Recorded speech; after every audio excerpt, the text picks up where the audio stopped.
This playlist will document the history and ongoing story behind Chris Chan's stalker, Jacob Sockness. This interview was conducted by YouTube user PanamonianBootyScout on November 18th, 2018. A link to the original video, which at the time of this video's upload only has around 1,000 views, will be in the description. The original length of this interview is 1 hour and 28 minutes, but I have cut it down to 33 minutes. You will note in this interview that Jacob, while completely dedicated to his delusions, is fully lucid and articulate. The interviewer often interrupts Jacob and only infrequently asks follow-up questions. After this video, I will be posting a more recent interview with Jacob, as well as videos discussing Jacob's published books, which have been leaked online. Once again, a disclaimer. This interview has been edited for time and long stretches were cut out, but nothing was altered or edited in such a way as to change the meaning of anyone's words. Enjoy. So, the obvious thing, let's just start with something simple. So tell me about yourself. In California, I was diagnosed here in California, raised, never really left the state much, and I've been trying to find others like myself, and I've had success in the past finding others like myself, but all of them have been far away also. Been far away? Yeah, the closest person I ever talked to was from Southern California. She was similar to Christine. She was pretty similar. I see. Eventually meet that person. Was she also a trans woman? She had the same issues pretty much. She's on my Facebook as Alicia Salazar. I think Alicia's archery now. Her aunt told me they got into a road accident. That's no good. She didn't survive it. That California traffic is heavy. You gotta be careful. But I was gonna ask you, how'd you find out about Chris? It was on a YouTube bullying video. Yeah. And someone mentioned the comic on there and mentioned 4chan. And then I searched the YouTube for a video to find out what the comic was. I originally thought it was just a little kid's comic until I found an adult who drew it. And then it was like, I saw that, it was like my girlfriend Alicia used to draw comics and stuff. She used to do that too. Yeah. And she used to make the comics about my books and all that. She read all my books that I wrote. And at that time I didn't have 5,000 pages of stuff. I didn't have 5,000 pages, and she was able to keep up and stuff. And she used to make her own comics of my books. I don't have any of them. She never put anything online though. It was just between me and her. And a close group of friends we had on Yahoo when it used to have groups. I see. And it was like I see a lot of Christine and Alicia, my friend April, who lived in Minnesota, another person that was autistic. And I lost touch with her for I don't really remember what happened. I don't know what happened with her, but I think she got caught up with some other stuff of hers. Like she used to do fur trapping in her backyard. She used to have like a bunch of land. Nice. That's a and good her family life. had a cabin, and I think she just started off on her own thing, and I just never heard from her again. That's a good life. You're content with it. It's very quiet. Quiet is good sometimes. Some people, it's necessary. Yeah. Well, I was watching that stuff, just getting into the comic, and I started seeing. And the love stuff didn't happen until I found out about the transition in June or July. I think it was in July. I see. And I found out about the transition. That's when That's when I started having a crush on her and stuff. I see. So like, it's what you're attracted to is like the female aspect of it. Because I noticed you said you had like homoerotic feelings in general. You mentioned that, I believed. Yeah. You mentioned it. People know about my sugar daddy and stuff. Yeah, I was gonna ask you about that later, but I think we can get into that a bit later, I guess. I was a little curious about that. Well, If you're later, keep your questions in order. Yeah, if you're comfortable talking about it. But yeah, The whole world knows. the whole world. I guess you're right. once it's out there, there's not much you can do to change that, Yep. Yeah, so so you're attracted to the female aspect of it. Is there any particular reason why that you know of? Mostly her personality. I see. I think it's mostly her personality, childlike personality, and I'm pretty childlike on my when I'm just by myself or whatever. I don't go publicly acting like some of the stuff I've seen her do. I don't do any of that in public. Yeah, Chris, he had an odd upbringing, I believe. He was taught a lot of things, and I was taught a lot of things in therapy when I was a little kid. Anyways, in California, there's this thing called Regional Center, and it deals with developmental disabilities. It's a statewide organization, and my mom and my aunt got me in that program when I was 3, when I was diagnosed, and they taught me speech therapy and all that because I was mute up until I was diagnosed and treated at Stanford in Palo Alto. I see. And they taught me all the coping skills or stuff, whatever they knew in the 80s. In the 80s and stuff was like it was like special ed all the way through school. I never attended normal classes at all. I see. So you're about Chris's age. Yeah, 13 months younger. Okay, I see. 13 months. Yeah, it's good you got that help. Almost the same. Yeah, it really changed a lot. That's good. I kind of feel bad for her that she never got any of that help. It doesn't even exist even now. I I tried finding it. I love that. I tried finding it. I did try finding it for them when I started getting into this. Before I started getting really into all the fixations. Yeah, I'm not sure what's going on with it now. It's looking a lot more like schizophrenia. It's really concerning. I don't think she's schizophrenic because I have a friend that is, and there seems to be a bit of a difference in the personality. Really? I have a friend named Daniel, which I think was mentioned once on the Kiwi, and they haven't bothered him at all. But he's schizophrenic, and his whole personality is way different. They shouldn't bother that guy like normal. that. He's pretty much normal. Daniel's pretty much normal. Yeah. Until you're around him long enough, then you realize there's something's a bit nutty about him. Yeah. That's yeah, I guess I'm not gonna pretend to be an expert in that, so I'm not able to cast a clear. My aunt worked with people with disabilities with the ARC. I don't remember what it's an acronym of. But she used to work at ARC as an adult daycare provider. And she worked with people with severe, like super severe disabilities, like where they have to have where they're bedridden and stuff like that. I see. So I've been around. When I was little, she used to sometimes take me to work with her and stuff, and I'd be around them anyway. I was always around different people. So I grew up around different like different types of conditions and things. I see. That's a good outlook to have. I think a lot of people. I think more people should have that at a young age. It's important. Yeah. It puts things into perspective. I was gonna ask. I've seen you very often reaching out to her. Has she ever responded or corresponded with you at all whatsoever? I haven't noticed that. She hasn't. She's liked 3 things I've posted. She mentioned something about I forgot what it was. I know the cat died recently. And she likes. But she mentioned something else about death a long time. Around when I first got to her on Twitter. It was like a month. I think it was sometime in August. I think she liked something. I posted about my mom. My mom passed away from a gallbladder cancer. Well, I'm sorry for your loss. They botched the surgery on her. That's not good. The surgery was botched. The coroner told me they cut the tumor in half, and it spread it all over. It spread it all over her insides. That's so awful. I'm sorry. And it was medical malpractice, and my uncle wanted to sue the hospital, but only my mom could have. Because she would have to be the one to do it. Well, I mean, it's kind of. I'm not sure how that would work in a legal context, considering she's not around to do that. Yeah, it's a bit messed up.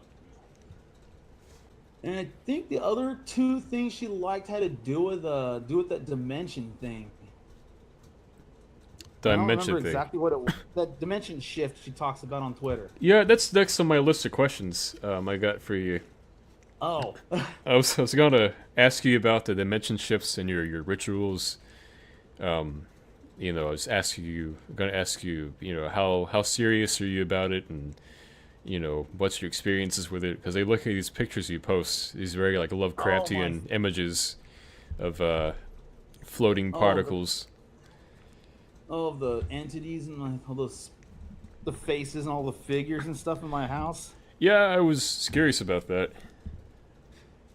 Oh, that's I use an infrared camera to catch or sees the heat differences.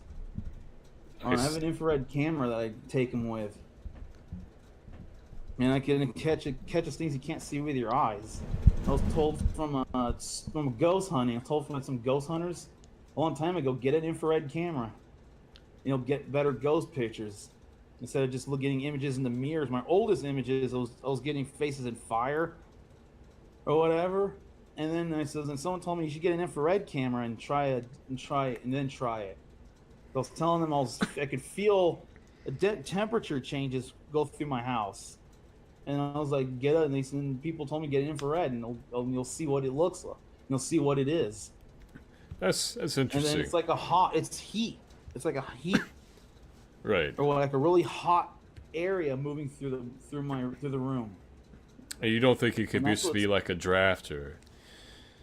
No, you have to get it really hot for it to show up.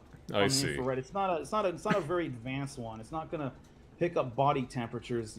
People aren't gonna glow. You have to get to like, I don't know. I got a food tomorrow. I can find out what the camera's sensitivity is. But I think it's over 200 degrees for it begins to glow on the camera. But I think it's 200 degrees. It'll melt your house. It has to get real hot for the camera to see it glowing. Yeah, and it feels like opening an oven door when this heat moves through the house. These things move through the house. It feels hot, like you open up an oven. You get that rush of hot. Yeah, that's what they feel like when they pass through you. Huh? Do you have a boiler for your house, or is it more old-fashioned, or is it just like modern heating? It's all modern. The building has a boiler, but it's in the basement. But the building's from 1971. So we've got a radiator heater, but there's a long bar at the bottom underneath one of the walls. It's an apartment, right? Yeah. I see. It's a medium rise. I got 9 floors on it. Huh.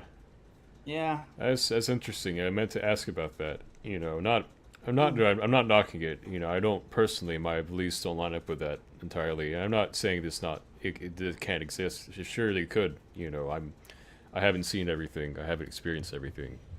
You know. Well, I've been doing research before. I've been doing research since 2000 when I first started messing with this stuff. My oldest brother bought me a Necronomicon, and me and my friend Daniel went up to the hills, the East Bay Hills, and started messing with it. Yeah, see that's. And my friend Daniel is schizophrenic, so he was hearing voices. I see. But it wasn't the coherent rantings of like normal schizos. They talk to trees or have conversations just in thin air.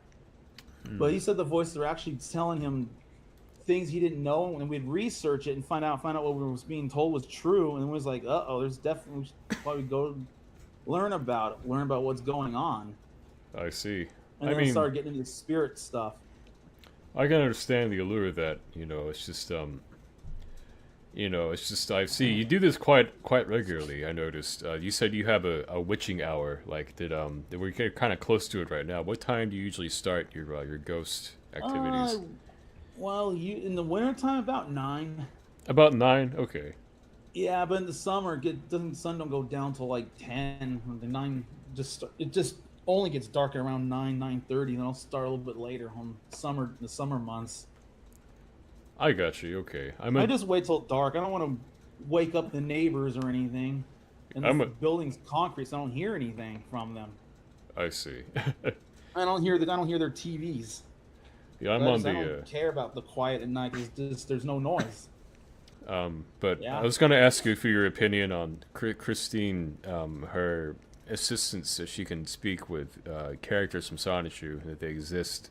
She believes they're real, and she'll sort of, kind of, speak to people on their behalf through Twitter, and she believes the whole thing with the dimensional merge. Yeah. What's your take on that? That doesn't seem Well, very healthy to me. There's a difference between healthy. I do. I know this dimensional merge is not going to work the way she thinks it will, because I know enough about science to know that multiverse theory, you can't actually connect the two universes and all that kind of crap. This doesn't really work that way. It's a spiritual Yeah, I thing. mean, I do it every year. I do this every year. On Halloween and the following and up until All Saints Day, I do it every year. I do my own version of a dimensional connection thing. It's just a door. Just use a sigil, which is a symbols, like symbols and all that, and open a door to the spirit world and try to cross things over. so you believe that you can somehow traverse the fourth dimension using elements you gathered in your apartment? Yeah, I got a way to connect to them through a black mirror and some symbols I have on the wall. I have a bed sheet hanging on the wall in there. I see. And it does. And how do these work? Why and how do they work? Usually it's through a mental intention. It's like all magic works through belief. Like if you blindly believe something, you're putting energy into it. I guess. And in these alternate realities, like the C197 place, it's an alternate. It's like you're putting energy. Your belief puts energy into it. It's kind of like the people who believe in gods and deities and all that. Right. Well, They only have energy if you believe in them. yeah, believing something absolutely makes it true. Gods have no power over people that don't believe in it. A forgotten God is forgotten God. Yeah. And even if it isn't real, if people believe in it, then it's absolutely Enough people powerful. believe in it. It's like with the Necronomicon. I used to go to I don't know if it's it's a pagan street fair they I have see. in Berkeley every year. And this guy over there named Oberon Zell Ravenheart does an online school for wizardry. Is that his given name? Oberon Zell Ravenheart. It's not his birth name. It's I'd imagine not. Name. It's his pen name for his class for his online school. I see. And I told him about some of the stuff that I did, and I told him about the Necronomicon. He said when he was in college, he had to bless the dorm room he was in because the people before him were messing with that stuff. And he said if enough people believe in it, it kind of puts a life force into it. Well, yeah, that's true. I think it's like if enough people believe, it's like the more people believe in it, the more powerful it becomes. But what we're talking about is the spiritual aspects of what you believe. You believe that you're channeling people, and you believe that Chris is channeling people, and that that she has a door to another dimension where she can talk to Sanji characters. And some of that you say, like, being based in the multiverse theory, Yeah. Pioneered by Michio Kaku and the late Stephen Hawking. Yeah.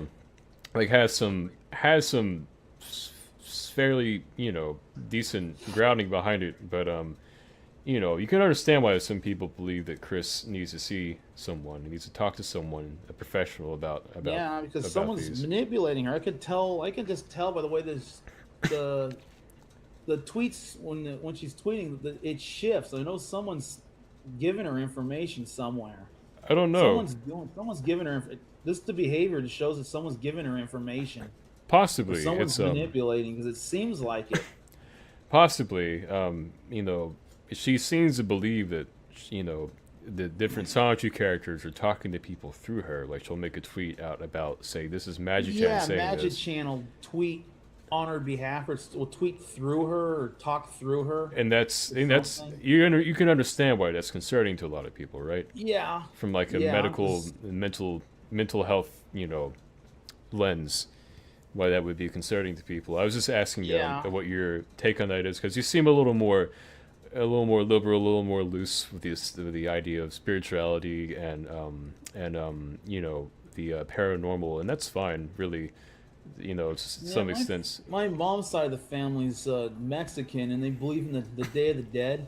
So I've been kind of raised around Yeah, and that's spiritualism, spiritual type things all my life. My aunt said she saw my uncle's ghost when he passed away in the 90s. And she saw yeah, him walk down the hallway.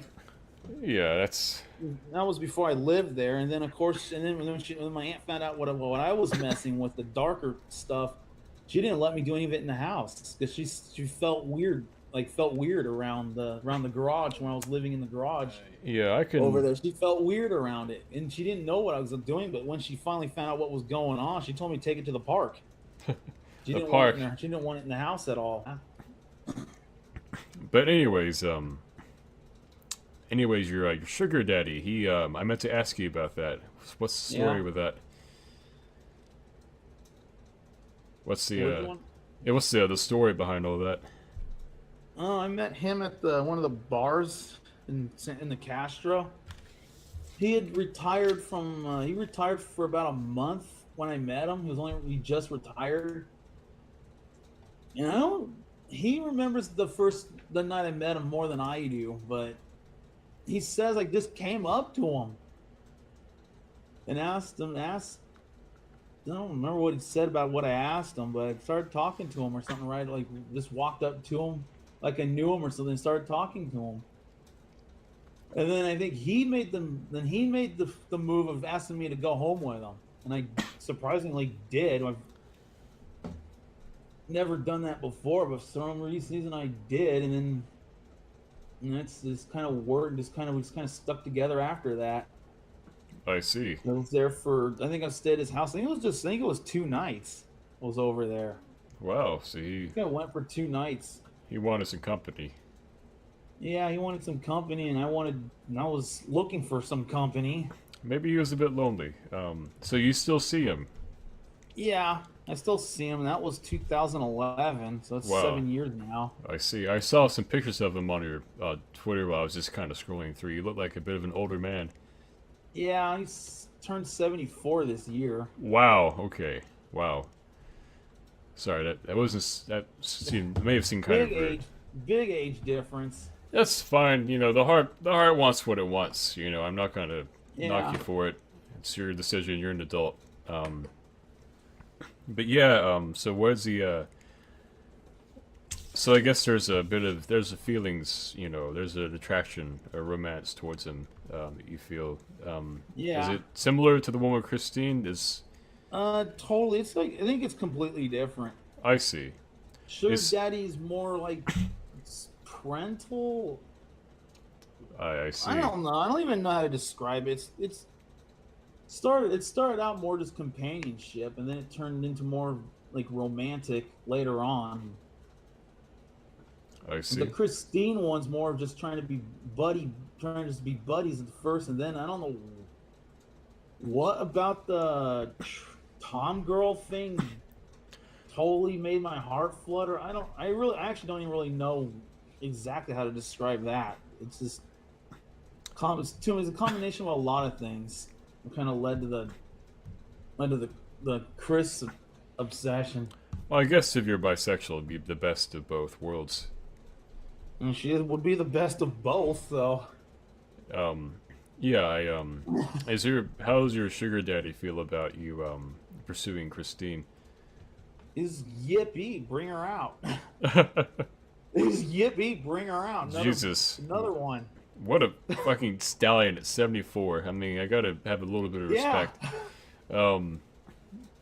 Yeah, I mean, I'm sure he's thankful at his age to have someone, you know, young, very young, in that manner. But yeah, yeah. So, Christine. So you said you haven't really gotten to talk with Christine, correspond with her. No, I actually called her once because I ordered a poster, and it looked like it went through a paper shredder. Yeah, that sounds about right. Crumpled up. It was all crumpled. Oh God, Chris, why? Yeah. How do I get back to the call? Kind of off of it. And... I think it's in a separate window from. Okay. Yeah. I had to take the channeling books down because I had somebody's address in there. Really? One of Dale's, well, yeah, some of Dale's girlfriends were Wiccans and stuff, and they talked to my entities on Facebook when I used to do channeling publicly. When I used to do it on the Facebook chats. There were entities on One of the Facebook. address, and one of them had a ghost or something in their house, and they wanted me to remote view it or something, or one of my entities to remote view it, and they gave me the address. So I'm still going through those files just to make sure there's no more personal information of anybody before I can release them. That's nice of you. So you said these entities have a Facebook page. They used to. I shut down most of them. The only one's left is Michiro, which is the one that kind of gives me information about, helps me with writing spells or whatever I need, anything like major spiritual stuff. Is it common for spirits to use Facebook? No, I think I'm the only one that does it. Because, you know, usually, like, goes through there. I think a lot of people see, like, using Facebook at this point in time is, like, selling your soul, so, like, I'm not sure how that would... Yeah, I'm trying to get off of Facebook because there's nothing on. There's not really anything in there for me. I hate it so much, dude. I haven't used it, like... I haven't used it seriously in probably since 2013. It's just awful. Well, it's even worse now. They changed the text format. They changed the chat format, and it's really? like I can't even use it for what I was originally doing. It's like a yard sale. It's like a yard sale. It's got the same problem Yahoo's front page does. I don't even know what the front page looks like anymore. Looks like a yard sale. Freaking long. Yeah, it's yeah. So the spirits, they have Facebook pages. Is Facebook aware of this? They used to have Facebook pages, but how did they post on Facebook if they're spirits? I would channel it. I would do the channeling myself. Oh, okay. So you're sort of you're their medium. I'm the medium, and so is two other people. But I don't. One of them passed away, I think the day after Halloween, and the other one's pissed off about it, blamed Chris for it, and went on a rant. I haven't heard from that other person, the other guy, since. How would it be Chris's fault? They're spiritual too, and they think the dimensional merger has something to do with it. Do you believe that's going to happen? I don't believe the merger has that kind of power. But I do it every Halloween. But do you believe it's even going to happen at all? No, nothing's going to happen. It already did. It happened during the Halloween when the veils are the thinnest. The veil between the worlds is the thinnest. That's when this kind of stuff should be done. It's not going to happen a day before court. It doesn't work like that. Oh, I see. Okay, I forgot to mention that. Out, yeah, the court date.